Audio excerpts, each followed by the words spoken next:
handguns laid out on a folding chair in an NBA locker room, a handwritten note sitting on top of them. 2 words, pick one. That happened in a real locker room, in a real season. The handle by Beal all the way to the hoop. Wow. That's nice.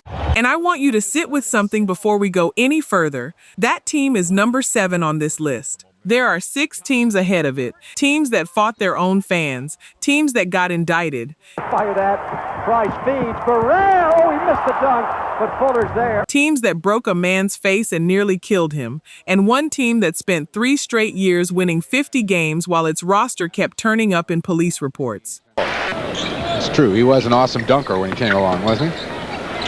Stay with me, because the clips are the smallest part of what actually happened. We're counting down 8 teams that stopped being basketball teams and became something else entirely. And the one at number 1 didn't have a bad night. It had a bad era.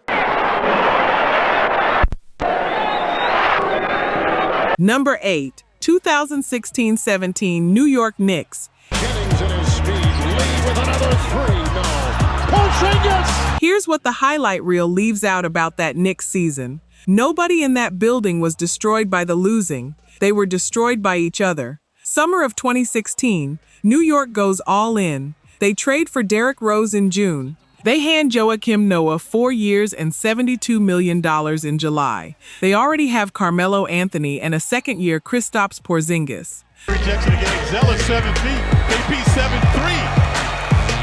Phil Jackson, 11 rings as a coach, is running the front office. Rose stands at his introductory press conference and says the word out loud. Super team. And for a minute it wasn't crazy. They were 14-10 in December. Oh! Down he goes, a thunderous dunk! And he's fouled. Then January 9th, Rose shows up to morning shoot-around. That night the Knicks host New Orleans, and their starting point guard is not in the building. Nobody knows where he is. Teammates don't know. The front office doesn't know. Officials are calling his phone and getting nothing. Somebody gets sent to check his apartment. And ignited the crowd and the Knicks bench. New York lost by 14, and the story afterward wasn't the loss. It was that a former MVP had boarded a plane to Chicago without telling a single human being. The fine came to $193,848, 1/110th of his salary, the exact formula the league uses for a 1-game suspension. This time he wants the right side. He's got Wiggins on him, single coverage. And if you were following this team, you already know that wasn't the worst night. February 8th, Knicks and Clippers. Charles Oakley, 19-year veteran, 10 of them a Knick, the man who protected Patrick Ewing for a decade, buys his own ticket, sits a few rows behind owner James Dolan, and inside of minutes he's on the floor of Madison Square Garden surrounded by police. Handcuffed. Fakes, puts up the jumper, puts it in with 2.3 remaining. 3 counts of assault. The crowd chanting his name while it happens. Phil Jackson himself walked out of the tunnel to try to calm him down. 2 days later, Dolan banned him from the building, fired the Garden's head of security, and speculated on the radio that Oakley had a drinking problem. Oh, what a beauty from Derrick Rose. 31-51, 12th in the East. By that fall, Jackson was gone. Melo was in Oklahoma City. Rose had signed elsewhere. A franchise can survive bad basketball. It cannot survive everybody inside the building fighting each other instead of the opponent. But nobody at the Garden was armed. You can't say that about number 7. And Anthony hits the jumper. Weston to the right of the crowd, shaking his feet. Number 7, 2009-10 Washington Wizards. Plays just like that. This game tonight, rolling to the basket. Now that's going to draw a lot. It started over $1,100 in a card game. It ended with a franchise's best player pleading guilty to a felony. December 19, 2009. The Wizards are flying home from Phoenix. There's a Blu-ray game running in the back of the plane, a Louisiana card game that's been a locker room staple in this league for decades. The scouting report on Gafford, just throw it up. I'm looking for the... Gilbert Arenas is needling Javaris Crittenton, and Arenas has never once in his life known when to stop needling. Money changes hands. Words escalate. Anton Jameson has to physically get between them. Team president Ernie Grunfeld leans over to Karen Butler on the shuttle van afterward and asks him to go talk to them. 2 days later, nobody was talking. And how do you do that? Well, plays like Statement that. like that. December 21st, Verizon Center, morning of practice. Arenas walks in with a backpack, sets 4 handguns on a chair in front of Crittenton's locker, and leaves a note sitting on top of them. Pick one. Crittenton walked in, saw them, and according to the players standing in that room, pulled out his own. Already loaded, already cocked. Grown men diving behind lockers. Wizards to handle their business tonight. We know it's at stake, and so do they. Here's the part that turns bad judgment into something else entirely. 2 weeks later, in the pregame huddle before a game in Philadelphia, Arenas made finger guns at his own teammates, laughing, in front of cameras. That photograph ran everywhere in America by morning. Finishing through contact. And Ish Smith, he just knows.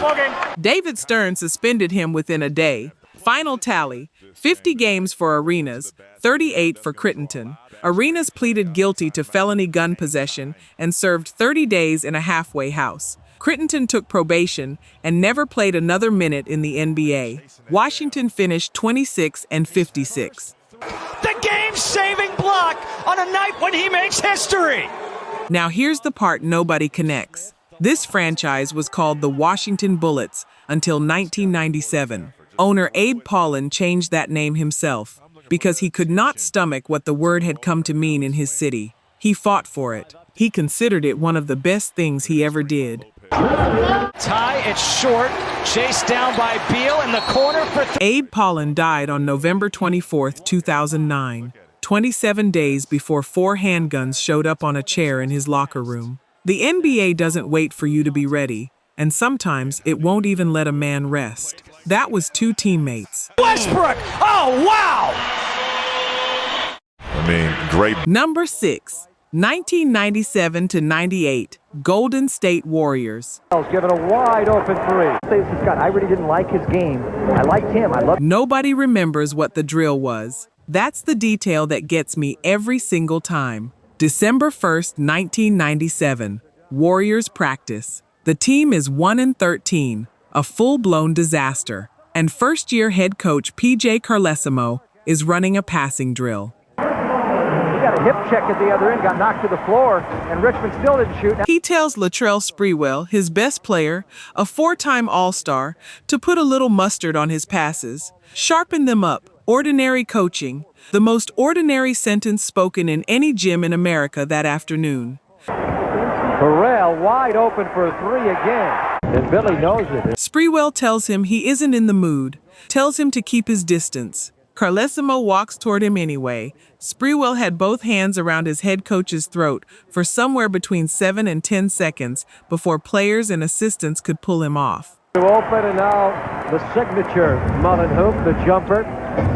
Here's what most people forget. He was thrown out of practice, and he came back, showered, changed into street clothes, walked back into that gym about 20 minutes later, and swung at Carlesimo a second time, landing a glancing blow on the right side of his face. That isn't a flash of rage. That's a man who left the building, thought about it, and returned. Was too anxious to take jump shots. Chris Mullen, a layup. The first punishment was 10 games. Then the public reaction hit, and the sky came down. Golden State voided the rest of his contract, $23.7 million over 3 years, erased. The NBA suspended him for a full calendar year. At the time, the longest non-drug penalty the league had ever handed anybody. And then it partly came undone. An arbitrator reinstated the contract and cut the suspension to 68 games. It still cost him roughly $6 million. Oh, he missed the lay-in. And DeClerc has it stripped away. Here's where it gets complicated. Sprewell got traded to New York, and Madison Square Garden adopted him as a folk hero, the anti-hero that building had been waiting years for. He was in the NBA Finals with the Knicks 18 months later. Carlesimo was fired 2 years after the incident at 6-21, finishing 46-113 in Golden State. the worst winning percentage in the history of that franchise. Burrell wide open for a three again. And Billy knows it. The Warriors finished that season 19-63. In this league, the man who throws the punch usually gets another team. The man who takes it usually doesn't get another job. That was one player coming apart. To open, and now the signature Mullen hoop, the jumper. Number 5, 1986-87, Phoenix Suns. Using some quick feet to make it difficult. Kevin, good move. April 17th, 1987. One day before the final game of the season, law enforcement in Maricopa County stood at a podium and told the state of Arizona that its basketball team was a criminal enterprise. 5 current or former Phoenix Suns had been indicted. 6 more were publicly linked to the case. 9 men in total were charged with 21 felony counts involving cocaine or marijuana, possession, trafficking, conspiracy. Bedford had a chance to really help on this.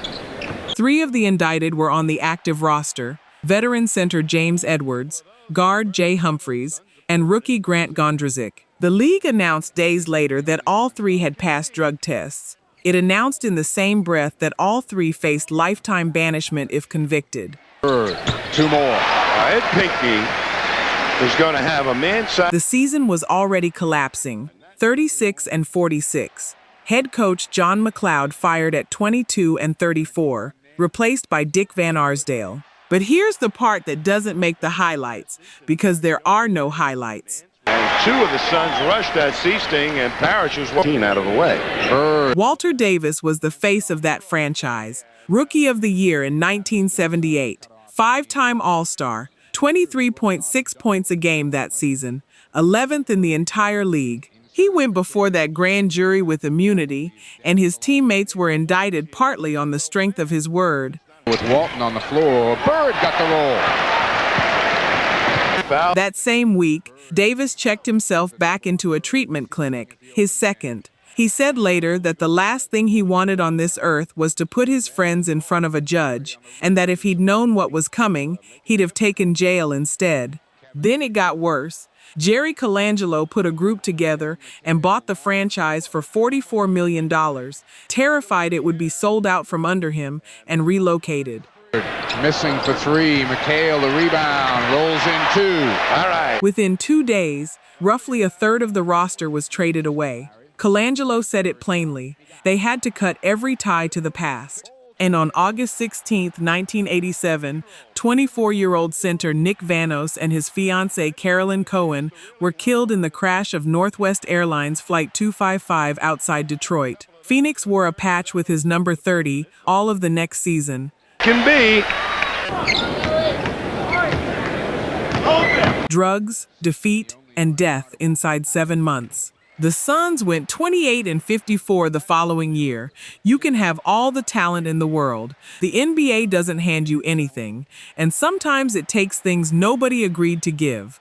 Now everything shifts. Everything you've heard so far is chaos that happened to a team. The last 4 are teams where the chaos was the identity. And 2 of the Suns rushed at Seasting, and Parrish was 14 out of the way. Number 4, 1977-78, Los Angeles Lakers. Before the punch everybody knows about, there was a punch almost nobody remembers, and it happened on opening night, October 1977. First game of the year, Lakers and Bucks. Kareem Abdul-Jabbar, the best basketball player alive, punches Milwaukee rookie Kent Benson and breaks his own hand doing it. $5,000 fine, 20 games gone. Jerry West is in his 2nd season coaching this team, and it's on fire before it starts.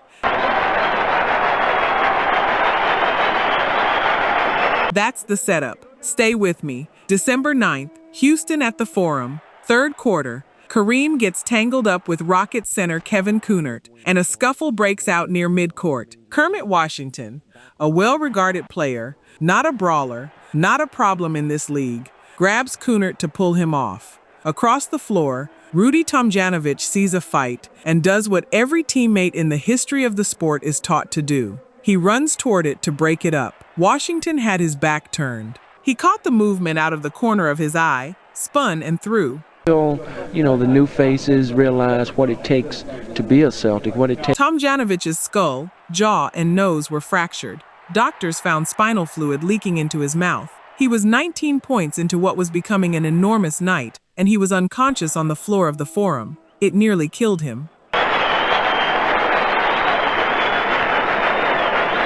Houston won that game 116-105, and every man in that arena understood he'd just watched something that had nothing to do with basketball. Here's the second turn. Commissioner Larry O'Brien fined Washington $10,000, the absolute maximum the rules allowed, and suspended him 60 days and 26 games. The longest suspension in NBA history to that point. It cost him more than $50,000 in salary. The league added a third referee the following season, specifically so somebody was trailing the play. It made ejection automatic for a thrown punch, even one that missed. One franchise, one season. Two of the ugliest violent acts the sport had ever recorded, from two men neither was known for. The Lakers finished 45-37 and lost in the first round to Seattle, a team that went on to reach the finals. The league remembers the rings. The rule book remembers everything else. That team lost. Number 3, 1997-98, Chicago Bulls. 62-20, sixth title in 8 years. Michael Jordan averaging 28.7 a game, his 10th scoring title, his 5th MVP, and it was the most poisonous building in professional basketball. Rodman. Start the summer before. General Manager Jerry Krause had a trade lined up ahead of the 1997 draft that would have sent Scottie Pippen out for a young Tracy McGrady. Jordan killed it. Then Krause sent Pippen a letter telling him not to play in his own charity game, allegedly threatening to fine him if he did. Out to MJ for three. It's short. Pippen had known since the previous playoffs that his foot needed surgery. He waited. He had it done in October, right as camp opened, and missed 38 games of a title defense. In November, he told a beat reporter to print it. He wanted out. He wasn't coming back. He'd go to Phoenix or LA. The second best player on a team chasing history, publicly demanding an exit before Christmas. And that's not even the wild part. Tank gets back to pick it off. Dennis Rodman skipped a morning shoot-around because, his own words, he didn't feel like it. Phil Jackson sent him home. He missed another one weeks later because he couldn't find the keys to his truck. And then, mid-season, in the middle of a championship run, Rodman took a vacation. Las Vegas. It was supposed to be 48 hours. It wasn't. Michael Jordan personally went and got him out of bed. Here's the reframe that puts this team on the list. All of it was happening under a ceiling everyone could already see. Krause had made it clear he intended to tear the roster down no matter what happened. Driving against Rodman. Contact and a foul. Jackson wasn't being brought back. Jordan had said he wouldn't play for anybody else. Every man in that locker room knew he was working for an organization that had already decided to end them. They won anyway. Jordan put up 33.5 a game in the finals and took it from Utah in 6. 3 seconds. Most teams that come apart like this lose, and we file it under cautionary tale. This one came apart and lifted the trophy. That's what makes it unhinged. The dysfunction wasn't a symptom of failure. It ran right alongside greatness and never slowed it down. They'll bring it back out. The jump. Number 2, 2004-05 Indiana Pacers. 45.9 seconds. Write that number down because it's the only one that matters here. November 19, 2004, the Palace of Auburn Hills. Indiana at Detroit, a rematch of the previous spring's Eastern Conference Finals, the defending champions hosting a team that had gone 61-21 the year before, the best record in the entire NBA. Everybody expected it to be physical. Pacers up 97-82, 45.9 on the clock. Ron Artest fouls Ben Wallace hard from behind on a layup. Wallace turns and shoves him with both hands, and both benches empty onto the floor. It gets broken up, and it should end right there. Artest walks over and lies down on the scorer's table, his own strange way of cooling himself off. A fan throws a cup of beer and it hits him. He is up off that table and into the stands in about a second and a half. Try to get that foul on him.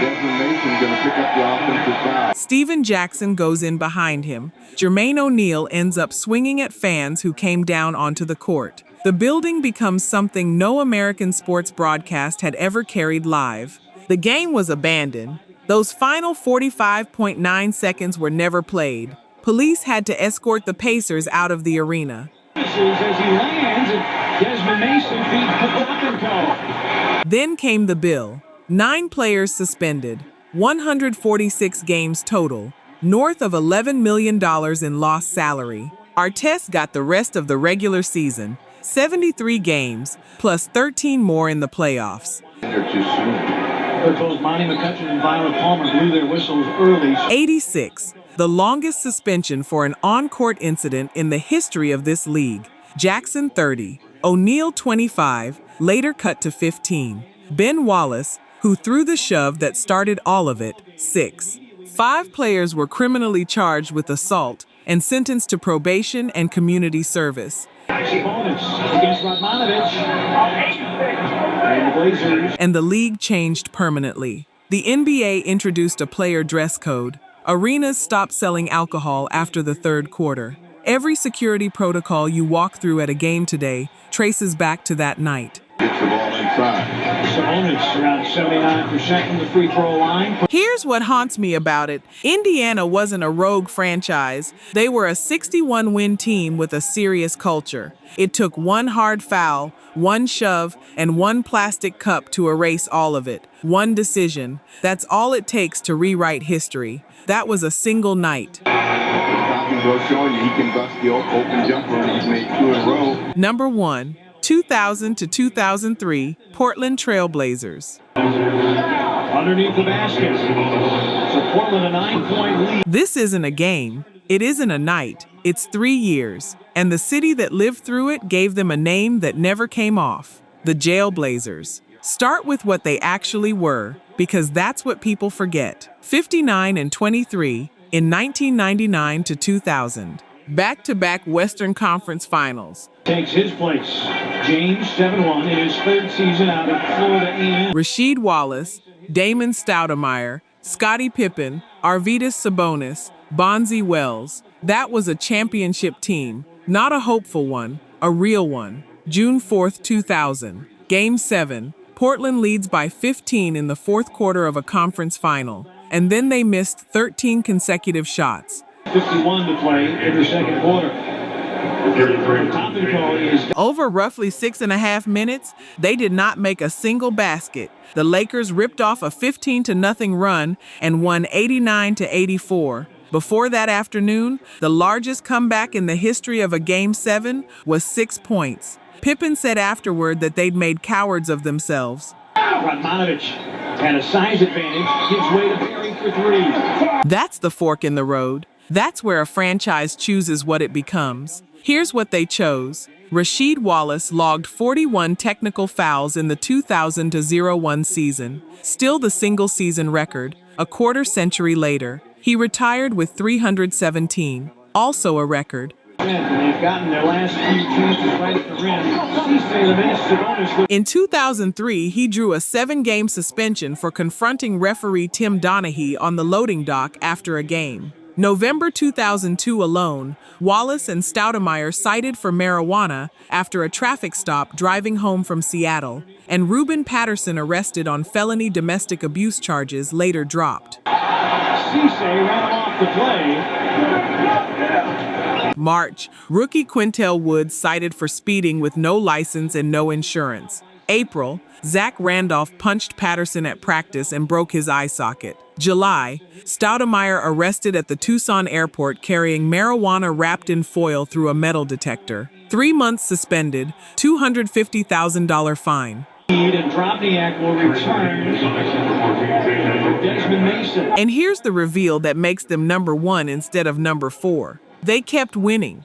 50 games, 49, 50. Steve Kerr spent a season in that locker room and later called it the most fun year he ever had in the NBA, just watching the dysfunction up close. Then it stopped. Excels. And an offensive foul is Sabonis. Portland had made the playoffs 21 seasons in a row. That streak ended in 2004, and it took most of a decade to get respectable again. Every other team on this list had a night. Portland had a personality.